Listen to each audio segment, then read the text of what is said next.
कहा कि यह परशुराम जी की वंशावली थी। और आगे अब मैं आपको पुरु वंश के विषय में बताता हूँ, जिसमें आपने भी जन्म लिया है।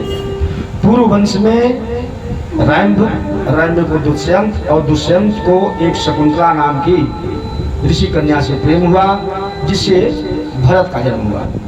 भरत को कोई संतान तो बहुत थी, लेकिन कोई राजा बनने के योग्य नहीं थी, तो इसलिए उन्होंने उन सभी बच्चों को देश निकाला कर दिया था। और मरुद गणों की उपासना की, तो मरुद गणों ने उन्हें एक पुत्र ला कर दिया, जिसका नाम था भरद्वाज। और यह भरद्वाज जी बृहस्पति और उनकी भाभी उतत्य के संबंध से पैदा हुए थे। भरद्वाज ही आगे चलकर पुरु वंश के राजा हुए, और इसी वंश में आगे एक नरका नाम के राजा होते हैं, और इन्हीं के पौत्र हुए थे रंतदेव। रंतदेव की महिमा राजन बड़ी ही दिव्य है, क्योंकि उनके जैसा कोई संतोषी या दान देने वाला सम्राट इस संसार में नहीं हुआ। एक बार रंतदेव महाराज 48 दिन तक उपवास किए हुए थे, और जंगल में एक कुटी बना के रह रहे थे अपने परिवार के साथ। और जब 49वें दिन किसी ने उन्हें लाकर भोजन दिया, एक घड़ा पानी दिया पीने के लिए, तो बड़े प्रसन्न हुए और भगवान की जय जयकार करके अपने बच्चों और स्त्री को सबको अलग अलग पत्रों पर भोजन परोस दिया। जैसे ही भोजन ग्रहण करना चाहा, एक चंडाल वहां आ जाता है, और उस चंडाल ने कहा कि राजन कुछ प्रसाद मिल जाता तो बड़ी अच्छी होती, बहुत दिनों से भूख लगी है। और राजा ने अपना भाग दे दिया, लेकिन वह संतुष्ट नहीं हुआ, तो रानी ने भी अपना भाग दे दिया। इसी प्रकार वह पूरे परिवार के भोजन को खा गया।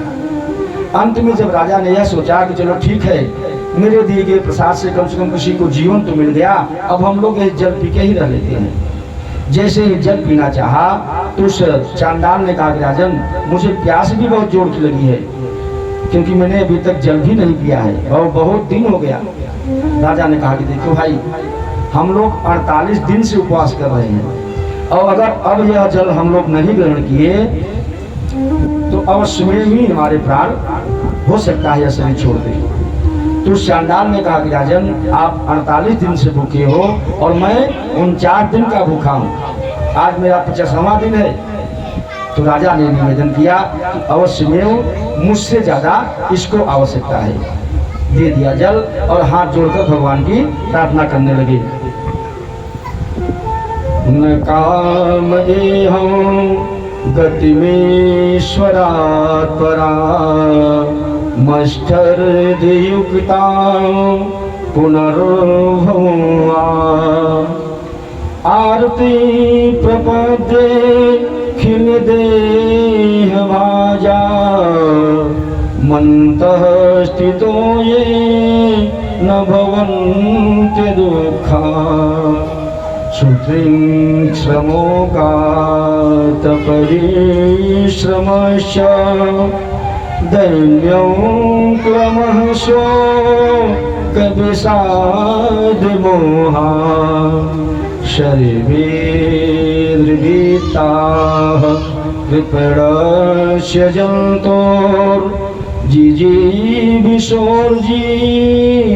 जलार्पणानि। कहा कि धन्य हो प्रभु, यह दीन प्राणी जल पीकर जीना चाहता था, जल दे देने से इसके जीवन की रक्षा हो गई। अब मेरे भूख प्यास की पीड़ा, शरीर की शिथिलता, दीनता, ग्लानि, शोक, विषाद और मोह, यह सब के सब जाते रहे। मैं सुखी हो गया। अब मैं बस एक ही इच्छा करता हूँ, सारे संसार का दुख मैं ही पा जाऊं, और आपके चरणों में अब मेरा प्राण निकल जाए, बस मेरी यही अंतिम इच्छा है। भगवान साक्षात चतुर्भुज रूप में वहां प्रकट हो गए हैं, और कहा कि रंतदेव क्या चाहते हो? कहा कि भगवान कुछ नहीं, बस आपकी शरणागति, और हो सके तो मुझे त्रिदेवों का दर्शन करा दीजिए। भगवान ने वही ब्रह्मा, विष्णु और महेश 3 रूपों में उनको दर्शन करा दिया है, और भगवान रंतदेव के शरणागत हो जाते हैं। कान्हा तेरे चरणों की एक धूल जो मिल जाए आना तेरे चरणों की। एक धूल जो मिल जाए कान्हा तेरे चरणों की। ताली बजाना तेरे चरणों की। यदि धूल जो मिल जाए सच कहता हूँ कान्हा, ओ सच कहता हूँ मेरे तकदीर बदल जाए कान्हा तेरे शरणों की। श्यामा तेरे चरणों की। यदि धूल जो मिल जाए सच कहता हूँ कान्हा, सच कहता हूँ कान्हा। तकदीर बदल जाए श्यामा तेरे चरणों की।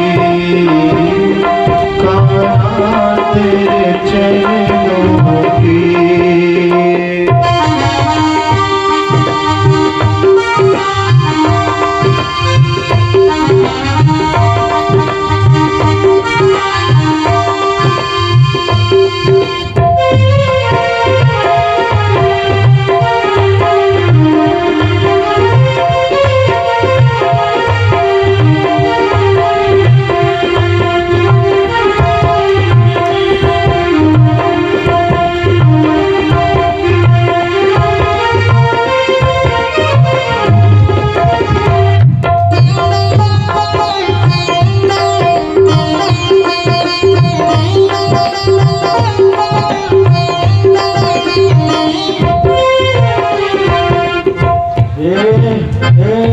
मन बड़ा चंचल है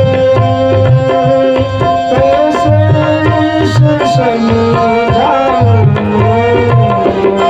ये मन बड़ा चंचल है कैसे इसे समझाऊं। ये मन बड़ा चंचल है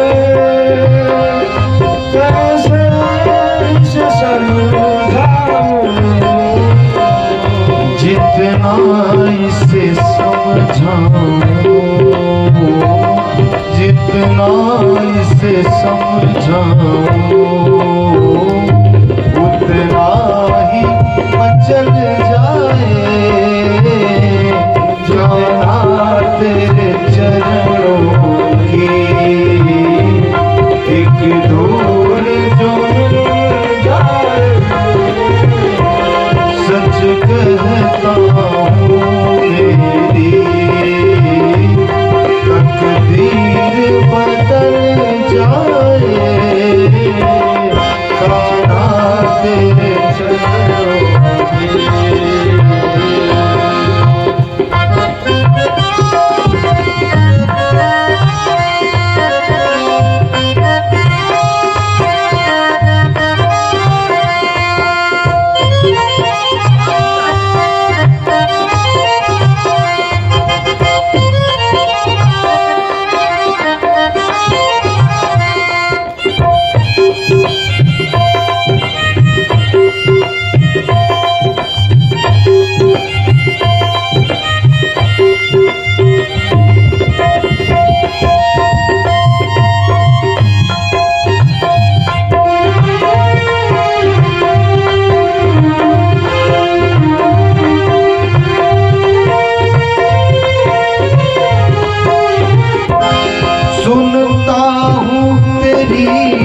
एक बूंद जो मिल जाए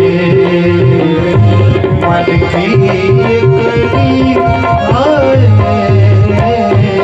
एक बूंद जो मिल जाए मन की करीब जाए, कान्हा तेरे चरणों की, कान्हा तेरे चरणों की, एक धूल जो मिल जाए सच कहता हूँ कान्हा, तकदीर बदल जाए, समाते